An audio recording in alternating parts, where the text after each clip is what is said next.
People think I'm so crazy, but we're just going green. People think we're so crazy, but we're just going green. People think that we're so crazy, we're just going green. People think that we're so crazy, we're just going green. And a very good afternoon, Phuket. Nick Anthony here with Peter Harris in the studio. Welcome to Phuket Live Radio. This is Going Green, show number 79.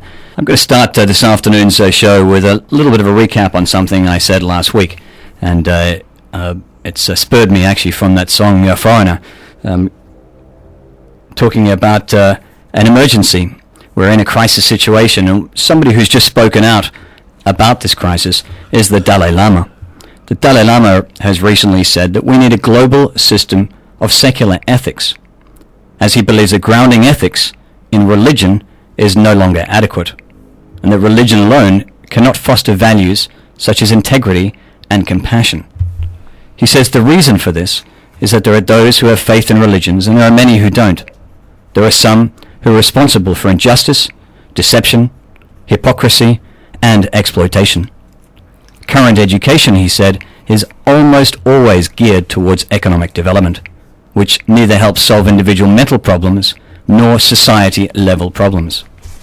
Regardless of whether or not one believes in any religion, the practice of ethical conduct is an urgent, direct need in today's world. Peter, I think in light of our discussion today on CSR and doing good in the community and doing good with business, I thought an important introduction perhaps to today's show. As an educator, how do you feel about that? I don't agree with you, Nick.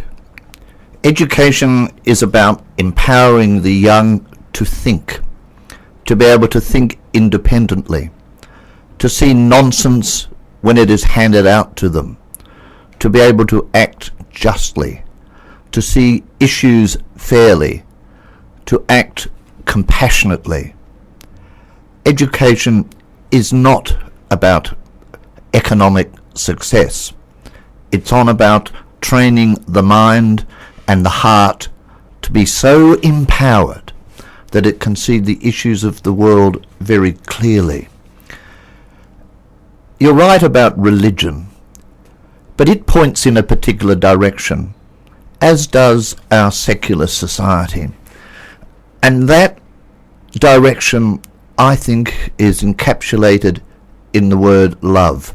Love, not what we see on TV or down the street or parts of our community, but love that is so powerful, so bold, so strong, and has such a commitment to others. Then the issues of ethics and values simply throws from it. And you know what, Nick? I believe that most teachers in our schools, whether it's in Thailand or in Australia, all they want to do is to see students to be able to think clearly so they can act wisely. Now, we're going on a program which is called Going Green. Why does it have to go green?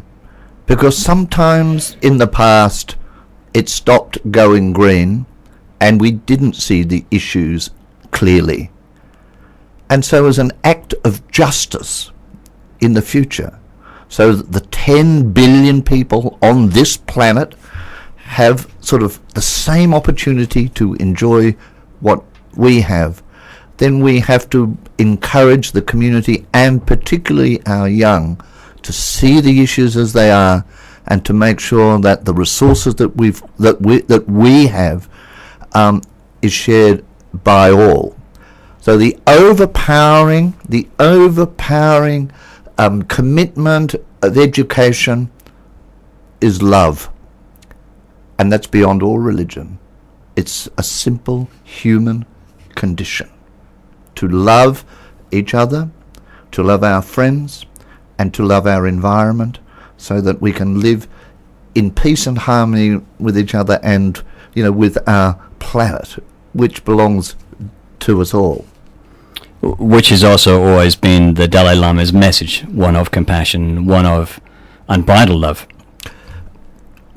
I'd like to be a Dalai Lama, and I think most teachers would like to be Dalai Lamas to be able to say all of that. But I think the average teacher and the average student in the classroom, in the end, wants a sense of fairness and justice, and that's why we're in the business. We certainly don't go in it for the salary and economic reward. It's for human happiness and fulfillment. In the statement that the current education geared towards economic development, part of the process of education is to enlighten people's minds about what they can do as an adult, and the actions they can take and the paths they can make, whether for good or for evil, for the betterment of the planet or for the detriment of the planet.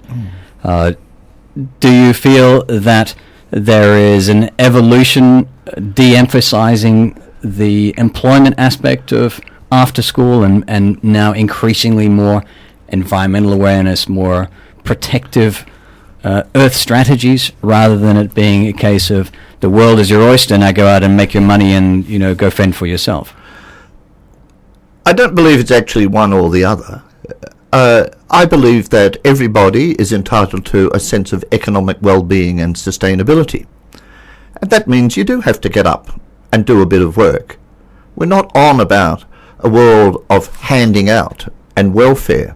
Certainly, when there are groups in the community who are so impoverished that it's almost impossible, to lift themselves out. Well, that's where we and government come in to actually give these people a chance to lift them out of that so they can, in fact, do something for themselves. There's nothing wrong with going out to earn a living, and there's nothing wrong for businesses to be able to make a profit. But what's wrong is when something is so excessive or so much is in the hands of a few that, in fact, a majority is left without anything, and and that's the gap that we're on about. So I actually believe that economic well-being, the capacity for any young person to get up and have a go and work and do all those things is a positive thing. And you get out of that mentality of give me all the time, but let's do something, but in the doing of something only have our fair share, and if we've got a bit extra, maybe we can help somebody else. Very good. You're in the studio with Nick Anthony and Peter Harris. Today's discussion is going to be about CSR, which is evolving and is a part of this process that we're talking about, particularly with business. Well, business is being transformed and history is being made right before our eyes. We saw recently 400 ppm was hit as CO2 levels climb higher. Climate change continues to drive our planet. Indeed, just this morning I was reading about record heat in Utah. Salt Lake City hit a new record yesterday at 46 degrees centigrade, which they've never seen before. The previous high was just below that, and that was in 1961. So we are seeing continuing massive changes on the climate, and of course also out of that, crisis breeds opportunity. So stay tuned. We'll be back in a moment talking about modern CSR and perhaps how CSR can help to bring the community together and to make changes that's so desperately needed, particularly here on the island. Stay tuned. Nick Anthony here with Peter Harris. This is Going Green with Nick Anthony on Live 89.5. And good afternoon. Welcome back to the Going Green show, show number 79, and I'm in the studio here in Phuket Town with Dr. Peter Harris, who's just returned from Boracay, actually. Boracay via Australia. Peter, always a pleasure to have you in the studio. We're talking today about the concept of CSR and how CSR, corporate social responsibility, has actually grown past what are called generally internalized events or photo opportunities to be more now about people, about the community, and about recognizing as an employee and an employer a responsibility to do no harm. Thanks, Nick. First of all, I want to say, Nick, I can't believe that I'm talking about topics like this. If I hadn't have met you, I wouldn't have even known anything about this. I was just an educator. But it's amazing how much you have to learn when you come into a program like this and you get around the community and you start to see the issues a little bit differently. And I have to admit that I'm changing an awful lot. I've been reading a little bit about sustainability, and my friends have been helping me. And I'm hoping that it's more than just a buzzword that's around at the minute, that can easily cover sort of tainted brands with a more positive message. You know, we're into sustainability. Let's hope it's more than just a cover-up. In a recent piece of research that I was reading, it suggested that the overwhelming number of CEOs of businesses across the world said that it's really, really important for business that sustainability be integrated into all their strategies and to their operations. Now, if this were really true, if they all not only said it, but they did it, we would see the most incredible, radical change in business. And it has to come, Nick, from leadership, always from leadership, because the employees look to leadership. It seems that the intent to do something is clearly there. We see it. But is the action? Is the action matching our intention or our words? Now, clearly there are exceptions, and some people are taking real leadership.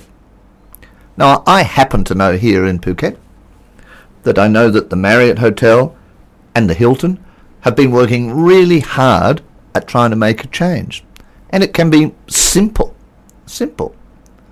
I went there to the Marriott probably 6 months ago, and they were handing out, corporate gifts. Correct. When you check in. When you check in. Yeah. But now they don't hand out corporate gifts. They hand out a local product, which is like a small bracelet or a necklace made by the local community.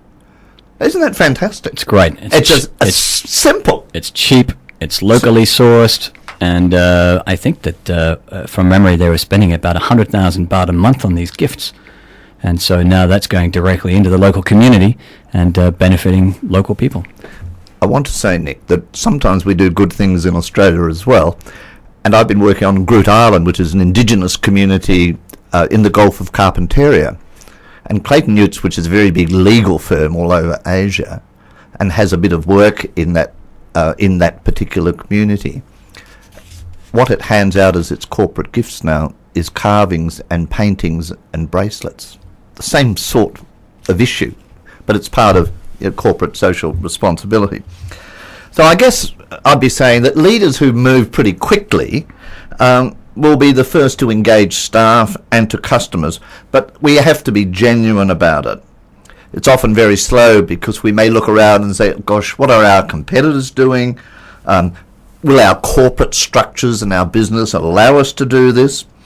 And there's some very big firms, of course, that have sustainability plans, and they get into a bit of a problem with the language. And some of them are dealing with plastics and other fairly important products.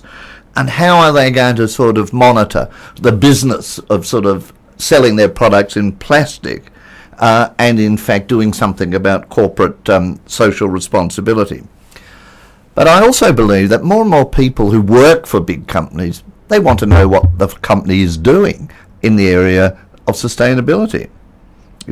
And when I was at Baroque, I was really excited that the Shangri-La, which is a very big international hotel, very, very, very conscious about corporate social responsibility, is shifting its whole HR recruitment plan away from recruiting people from Manila and the rest of the Philippines, but says we want to employ the local community, to support the local community, to train the local community, and it's in their interest, because instead of staying 1 or 2 years, they may well stay a lifetime and help build up the community. Now that's fantastic. And I guess I also believe that consumer reputations are pretty fragile, because if a product gets a bit of a smell around it for not being too sustainable or something is going wrong with it, the community can be very quick, as you know, with some products. But we've seen the issues in the UK and in Europe where food products have been tainted. So I guess the question that we all really have to ask is, how do we turn the theory of CSR into practice day by day? How do we do it? And as you were saying, that becomes down to a responsibility to do no harm to not just your employees, but to the community, and including the community, and working for a better community, and also at the same time a responsibility to do better for the planet, and indeed to make Mother Earth really one of the core principles of the business, and therefore making it sustainable. And so those of you who are going into the HR business, make sure you've done a lot of training in CSR and sustainability, because that's where the future is going to be. And if you're in HR, stay tuned to Going Green, because we're back with more on that subject. Nick Anthony in the studio with Peter Harris. With the issues that matter to the island, the environment, and the planet, this is Going Green with Nick Anthony on Live 89.5. And a good afternoon, Phuket. Welcome back to the Going Green show number 79. I'm in the studio here in Phuket Town with Dr. Peter Harris, who's now in his third visit to our studio. And today we're talking about CSR, how it's changing, how it's evolving, and how it's becoming more community-based. CSR these days, whether it be for businesses or even for individuals, is really not just about doing good, but actually being good. It's really walking the talk. It's about authentically involved in improving outcomes. That's a quote from you, Peter. Is it? It's a quote from you, indeed. Tell me, Peter, you just came back in from Boracay, and while we're on the topic of CSR, you were in Boracay talking to the community about introducing a sustainability program, largely out of crisis comes opportunity, and indeed Boracay is getting into a crisis position. You're getting how many tourists a year in Boracay? 1.5. 1.5 million tourists a year, so you're talking about 20% of Phuket. You're looking at an island which is only 7 kilometers long.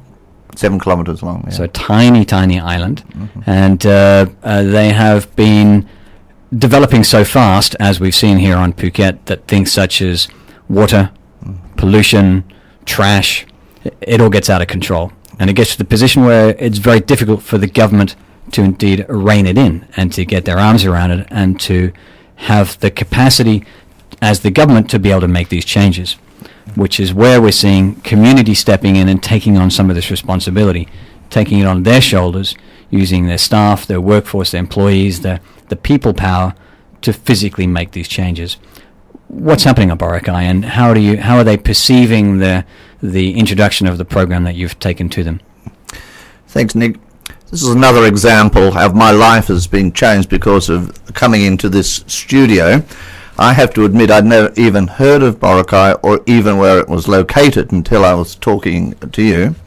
But we started talking about the concept of island communities. No, firstly, Peter, tell us where Boracay is, just for listeners who maybe don't know. Well, it's in the Philippines, and you can fly to Manila, and you catch a little plane, Cebu Pacific, if I give them a plug, and it's about an hour, and you go southwest. Okay, very good. It's a very small and very narrow island, and it really only has 2 seasons. One is the wind blows this way, and the other half of the year blows that way. So, depending on what time of the year it is where you locate yourself for the various activities.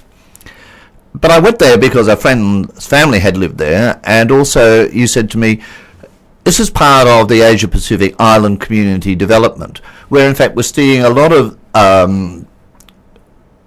growth from tourists, particularly from China, Korea, Japan, Taiwan, as well as the original places like Europe and Australia. 20 years ago, and you went there 20 years ago, Boracay was a backpacker's paradise with a few fishing villages. Now it's a very crowded spot where you see a lot of people just trying to enjoy the island. Where I was staying, I sat and had my dinner, and I was listening to a singer. Derek Rivas was his name, and he was playing Michael Jackson's Heal the World, Heal the World. And I said to him afterwards, well, how do we heal the world, Derek?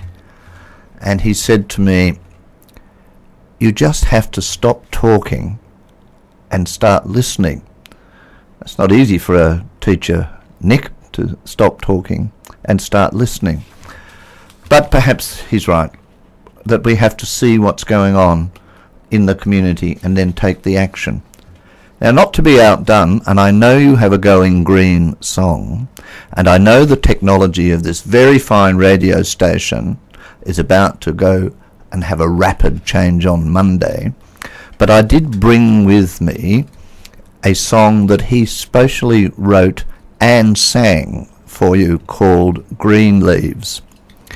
So maybe next Saturday, when in fact the radio station is fully operational under the new system, you may launch it, or you may even wish to ring him up and say, what is this song all about? Thank you very much. We will play it. I said that, and maybe even before.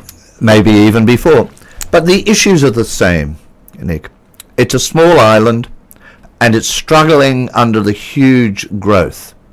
And issues like sewerage and water and roads are only just sort of catching up to meet this huge demand. And people are becoming more and more aware of this. So I went round and met as many different community groups as I could. The Chamber of Commerce, the water supply, the independent schools grouping, the government schools grouping, the Boracay Foundation. All of these community groups have an interest in making it work. What they are looking for in the future is a long-term strategic plan. The sorts of thing that Seek did here at the beginning. Now, if you read the Boracay News on the front page, I wouldn't want to embarrass you because it says that the Boracay community is miles ahead of anything you're doing here in Phuket. But that really doesn't matter. The thing is, we have a lot to share because there is much the same. Pressure of tourism and economic growth weighed against environmental issues, degradation, and so on. And there is only one way through it. And the way through it is by the community coming together. Now, you'll be pleased to hear that the local radio station is going to give us 1 free hour a week. So watch out. Phuket Radio may be beamed into the Philippines if you've got your act together, and that'd be fantastic. That would be absolutely fantastic. But we're going to also do it in the local language as well as English, because it's communicating with the local community where we really want some community action. But the other important thing is leadership is going to have to come from the big businesses. Now, I have to admit I was very impressed by the work of the Shangri-La Hotel, where they have gone out of their way to make sure that that hotel meets every possible environment and sustainability standard. They have a very strong CSR policy of local community action, and it is a very fine model. So we're hoping to do much the same thing as we did here. Get all the stakeholders together and do what Derek Rivas told me to do. Just listen. Canvass the issues, write them all down, not make decisions, canvass the issues, listen to what the community has to say, and then after that, then the community will have to make the tougher decisions. And government, I'm sure, will flow from that. Governments usually come a little bit later when there's big policy issues like health and safety. So the model is much the same, and the question is, sharing is going to be the way forward. And I look forward to you playing our song, and the future together can be great fun. That's fantastic. Thank you, Peter. We will indeed play it next Saturday, so thank you to our guys for putting that song together. And also good work, Peter, what you're doing in Boracay. And indeed, following a community model such as we've seen here in Phuket does work very well. Stay tuned. This is Nick Anthony. I'm in the studio with Peter Harris, who's just arrived back from Boracay, introducing a sustainability program.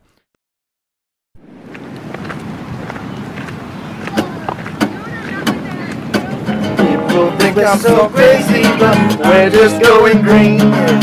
People think we're so crazy, but we're just going green.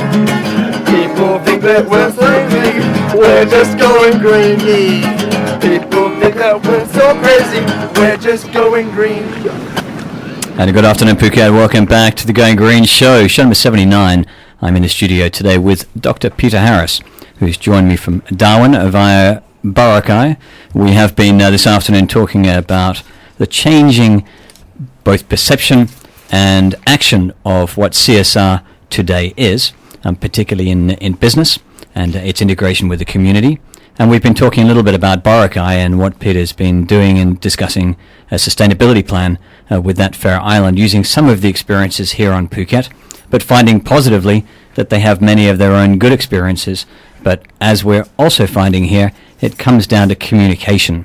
Peter, in terms of CSR, that word communication is probably the most important one. Communication about public issues is always important, Nick, whether you're chatting about it, whether we're writing about it, whether we're singing about it, or whether, as I just heard on the radio, we're joking about it. The thought of having an affair in the ice cap with the walrus is almost beyond my beyond my comprehension. I have to admit, I was amused by one thing in Boracay. As you know, most supermarkets sort of have rows and rows and rows, and they sell their products, and at the top they say this is a grocery line or health product, and on one line it had the word health product, it said, and directly under the health products was the cigarette stand. So I thought, well, sometimes we haven't got everything sort of in good order as far as communication is concerned. But there's still some good things coming, Nick, because I know you're going to promote our wonderful song, Green Leaves, during the course of the week. But of course, in the end, what is sustainability and CSR all about? Well, it's to do with our employees, it's to do with the community, to do with the planet. And it's a deliberate and structured, planned activity to get it right. It's not just doing good, but it's being good and walking and talking the language of sustainability. Now, this can be huge because I have to admit that I've been very lazy in the past, thinking, oh, this is somebody else's problem. And more I've had to come to terms with the fact that it's to do with me. It's to do with me having to go to learn, me learning to become a little bit wiser. For me, in terms of the jobs I've had as a school principal, to show some leadership in the school, to build the team around so everybody is sharing the vision.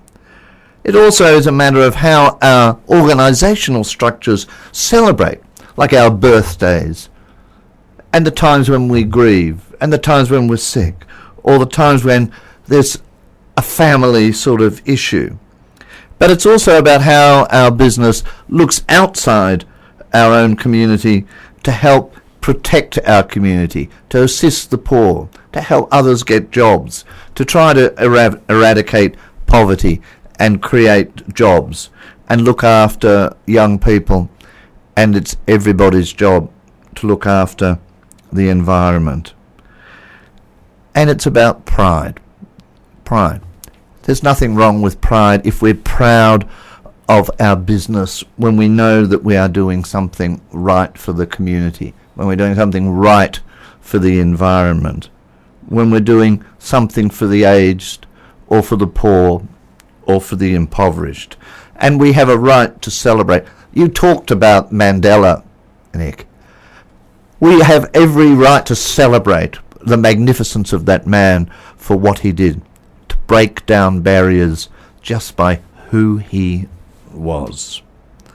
So we look to our very natural assets, our clients, the people who make up the business, the people who come in our doorway, and to make sure that they are treated fairly and honestly and with respect and with dignity. So it's all on about that. And we're not trying to deceive anybody by putting a brand on a particular product in some sort of chemical language that we don't understand, where it's really hidden words for some product.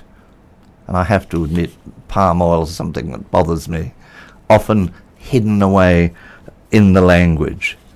All those sort of things. It's pride on saying that we in the community have got people who can do the job. Everybody can do the job. We've got to give them a chance to do the job. And we have to manage the community and our business and simply trust people. Doesn't always go perfectly right, but we have to start with the business of trust. So infrastructure, as I've said, is almost value added. It's shared best amongst all the community shareholders. But the natural and cultural assets, which is the people and the community, is clearly the best part of the balance sheet, isn't it? And we can't afford to blow it. That's true. They are a very important part of the asset. And of course, being a business, it's all about bottom line. And the way that CSR also gets tied into this is, as you've rightly said, it's good environmental practice equals better operational practice. Better operational practice equals better operational productivity. Better operational productivity equals better margins. And, of course, better bottom line. So businesses can talk business, and businesses can improve businesses and improve efficiencies at the same time of being involved with CSR and promoting CSR. So business and that process goes hand in hand. I'd be interested to hear your views on business and education and perhaps how they go hand in hand. I haven't been into a lot of hotels, Nick, but I've been into a few. And I can see that they are making strong commitments with local schools in the helping of scholarships or in projects. But I think it may be time to take it another notch forward. At the Princess Mother School last year, we had this wonderful conference of 370 people looking at water, waste and energy management in that wonderful mangrove swamp area. Now with CSR, where there's quite a lot of employees who know a lot of things about hospitality, and there's hospitals who know a lot of things about health, particularly employees, maybe a future is to take the students into the hotels and to the hospitals and say to the hotels and the hospitals, you train them. They're your students, they're your labour force, they're your future, you have the knowledge, and give it a go in the future. So my dream would be that we could tackle a thing like dengue fever in Phuket by hospitals, businesses, hotels and schools working together, but the teachers this time may be the people who are in the businesses and doing it as part of their corporate and social responsibility. Very good. And of course empowering youth, educating youth and preparing the next generation, which part of SEEK has been all about, getting that generation ready for the challenges that we're already facing. Completely. Very good. Thank you, Peter. We're in the studio with Peter Harris talking about CSR. We've been talking today CSR, Corporate Social Responsibility, with Dr. Peter Harris, having a great discussion about the changing nature of CSR. And Peter, thank you very much for joining us here in the studio today. It's been another great pleasure. And we'll look forward to hearing from you again when you come back from your next trip to Boracay and get another update on how they're changing. Got a message for the people of Phuket?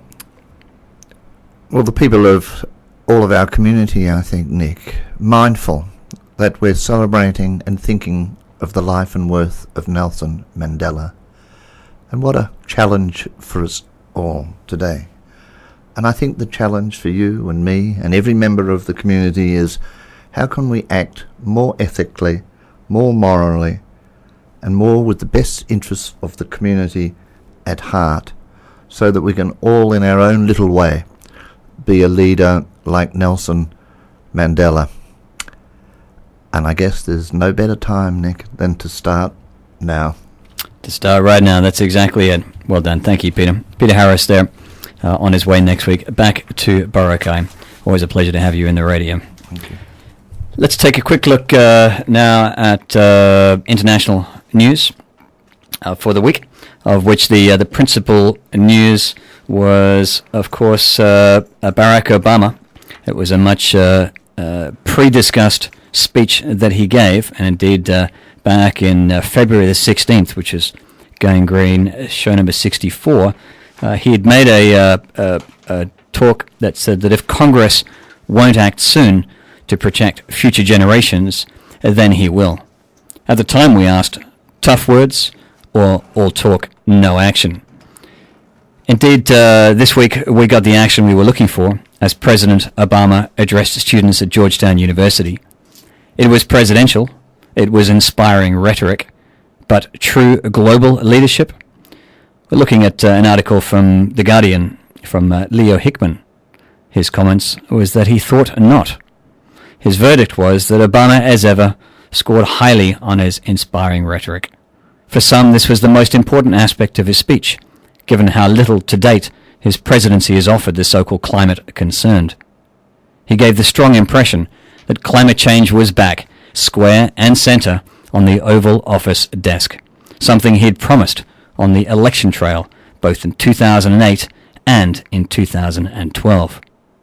But details matter when it comes to climate and energy policies, and details were lacking in his speech. We still don't know, for example, what he intends to do with the Keystone Pipeline. What does he mean by significantly when he says he will authorize it, but only if it does not significantly exacerbate the climate problem?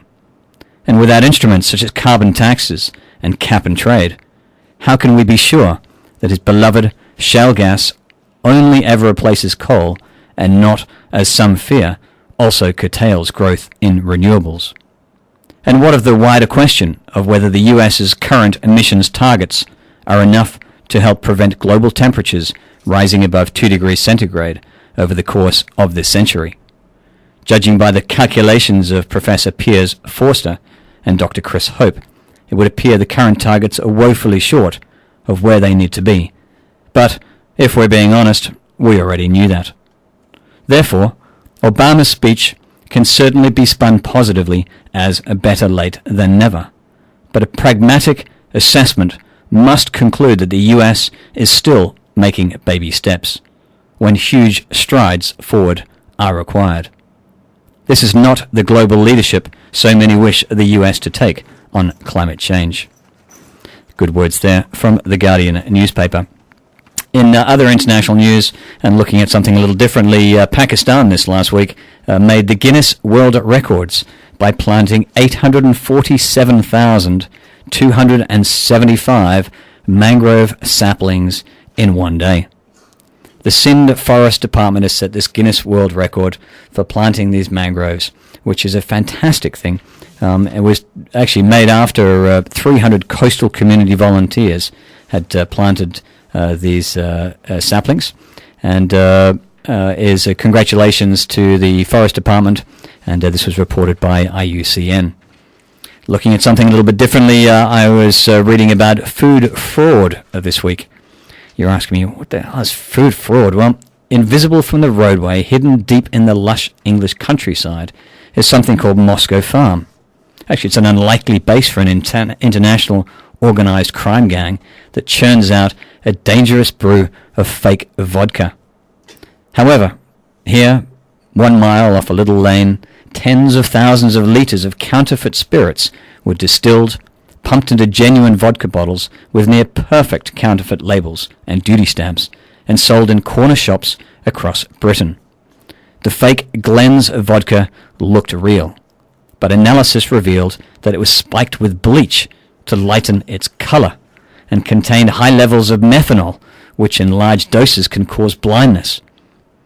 Investigators uncovered thousands of frauds, raising fresh questions about regulatory oversight as criminals offer bargain-hunting shoppers cheap versions of everyday products, including counterfeit chocolate, adulterated olive oil, Jacobs Creek wine from Australia, and even Bollinger champagne. As the horse meat scandal showed, even legitimate companies can be overtaken by the murky world of food fraud. That came out of the New York Times.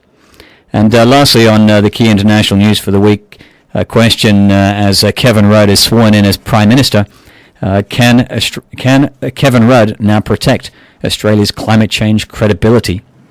It certainly faces an uncertain future in Australia after Julia Gillard's departure, with carbon price for the chop if Tony Abbott is elected. In Australian Prime Minister Kevin Rudd's eyes, and he was just sworn in this morning, climate change is the great moral, environmental and economic challenge of our age. Or at least it was back in 2007 when he beat the Conservative Liberal leader John Howard in a general election. Rudd's entourage had barely unpacked his gear at the Prime Minister's lodge than he was off to sign the Kyoto Protocol, which Howard had described as next to useless because of the conspicuous absence of the US and China on the list of signatories.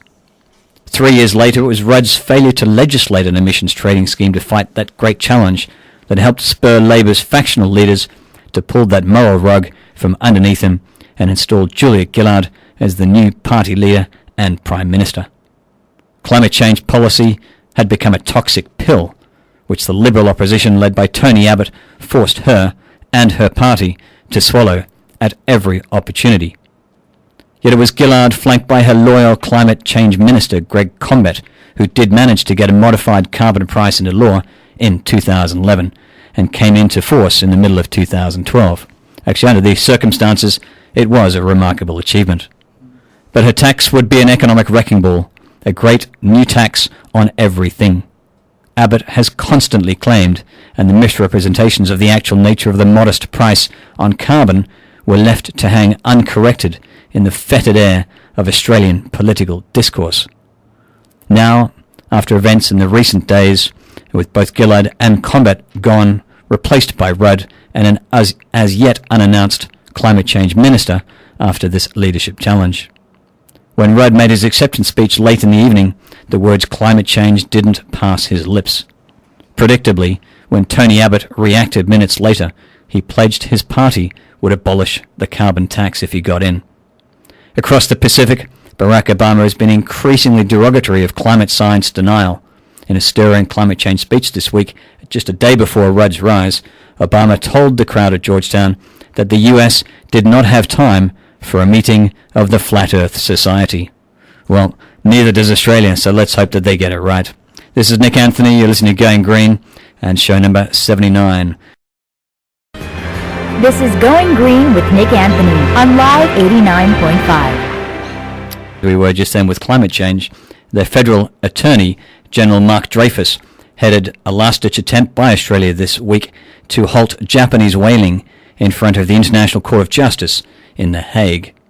Their 3 weeks' worth of hearings started just last week on June the 26th, and indeed he told reporters before heading over to The Hague that Australia's view on commercial whaling are well known. We want commercial whaling to stop, and that includes the so-called scientific whaling program that Japan has been carrying on for many years. Much rests on Australia's legal bid to stop whaling in the southern seas because the ICJ decision is final. There's no appeal from the decisions of the International Court of Justice. Of course, we're hopeful of getting the result that we want. Stay tuned for that. In Borneo, 63,000 hectares of forest was given protected status this week. Very good news. Environmentalists have been fighting hard to preserve this beautiful natural forest for the orangutans and the natural biodiversity of Borneo. Also, environmental news, in 65 days, the dolphin slaughter starts again in Taiji. And from all sides, the pressure continues to stay on the Japanese government, and perhaps the international whaling decision may also impact that. In local news, we have on the 5th of July at Outrigger Resort Laguna from 12:30 until 2:30, a fantastic presentation from the Freeland team who will be in from Bangkok promoting the Blue List. That's a list of hotels and restaurants in Thailand that are 100% shark fin free. Many hotels are taking shark fin off their menus out of concern for the endangered shark populations that are threatened by overfishing. It'll be an excellent event. We have a number of resorts and restaurants that have already committed to it. Here in Phuket, people like JW Marriott, Trisara, Alinta. We have groups like the Banu Empire Group, Rockfish, Aqua Group. Lots of great supporters of this fabulous initiative. So stay off the shark's fin and watch out for news of that event, 5th of July. That's at Outrigger Resort. Taking a quick look at the newspaper for this weekend for the Phuket News. A little bit of green news. We see there's a land encroachment team caught illegally harvesting 9 large eaglewood trees that's up above the Lock Palm golf course. Well done to the government for picking up on that. Out of the Philippines, on page 6 in the newspaper, the Philippine government destroyed tusks from 850 elephants to show its support against illegal ivory. The Catholic Church has used ivory icons for generations, and in Catholic strong Philippines remains one of ivory's key uses. On page 6 of a Life section, there's a article about the Goson plant. They're called crotons. They're easy to plant from cuttings. They look fantastic. They grow quickly, and they're low maintenance. More green on Phuket, please. The EU envoys that were down here in Phuket 2 weeks ago were in Bangkok yesterday to discuss health, safety, nature, beaches, transportation, waste, and other Phuket issues. There will be a report on that, I'm sure, coming out over the next couple of days. And lastly, on well-being, PIADS recycles for the community on page 4. The Phuket International Academy recycles products they collect, including fabric, detergent and softener packets that get upcycled into bags. And indeed, they even have a battery box that takes leaching toxic old batteries out of landfill. They get swapped for baby milk and other products and then donate those to orphanages. Well done to the team at PIADS. And lastly, on the beach cleaning schedule, this Tuesday at 10 a.m. there'll be beach cleaning at the Kamala North End. That's at the canal. That's in front of Swiss Hotel. And on Wednesday, July the 3rd at 9 a.m. there'll be a beach clean down at the very south end in front of Rockfish. That's at the South Klong. So watch out for those. You can find this information and more at myseek.org. Also, the details of today's radio show and contact points for Peter Harris, should you wish to contact him. Hope yours is a fantastic weekend. Hope yours is a clean weekend. Get out, pick up some trash on the beaches. Do what you can to make Phuket a better place. We're all relying on you. And for those that have been following the Stones for so many years, they're indeed playing at Glastonbury. That's a music festival, and they are playing this afternoon for the first time ever. And in honour of that, let's play you some Satisfaction, and then it's over to a Best of Breakfast. Nick Anthony signing out. Going Grease, show number 79.